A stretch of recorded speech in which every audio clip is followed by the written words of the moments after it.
സ്വന്തമായിട്ട് currency count ചെയ്യാൻ അറിയാത്തവരാണ് അറബികൾ. ഇന്ത്യയിൽ ഏതൊരുത്തിനോട് നിങ്ങൾ ചോദിച്ചാൽ അവൻ സ്വന്തമായിട്ട് പഠിച്ചാലും പഠിച്ചില്ല അവൻ്റെ കറൻസി അവൻ കൗണ്ട് ചെയ്യും. അതുപോലും കഴിവില്ലാത്ത കാരണം ഇപ്പോഴാണ് കിങ് അബ്ദുള്ള യൂണിവേഴ്സിറ്റി ഒക്കെ തുടങ്ങി അടുത്ത കാലത്തല്ലയോ, സമീപകാലം. അതിനകത്ത് പഠിപ്പിക്കുന്ന അധ്യാപകരെ മുഴുവൻ ഇന്ത്യ എന്നല്ലേ ഫാക്കൽറ്റി കൊണ്ടുപോയേക്കുന്നത്. കാരണം അറബ്സിന് അറിയത്തില്ല എഡ്യൂക്കേഷൻ എന്താന്ന്. കാരണം കൊല്ലും കൊലയും ഒട്ടകക്കച്ചവടവും മാത്രമായിട്ട് ജീവിച്ച അവസാനം എണ്ണയുടെ സംഭവത്തോടു കൂടിയാണ് ഇത് ലോകത്തറിയുന്നത്.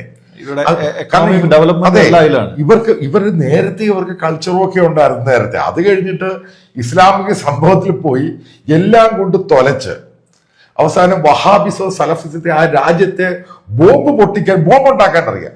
അത് നേരെ ചൊവ്വ ഉണ്ടാക്കാൻ അറിയത്തില്ല ഇവർക്ക്. ഞാൻ വെറുതെ അല്ല പറയുന്നത്. ബോംബ് അവിടുത്തെ ഭീകരപ്രവർത്തനത്തിന് ബോംബ് പ്രോപ്പറായിട്ട് ഉണ്ടാക്കാൻ ഇവർക്ക് അറിയത്തില്ല.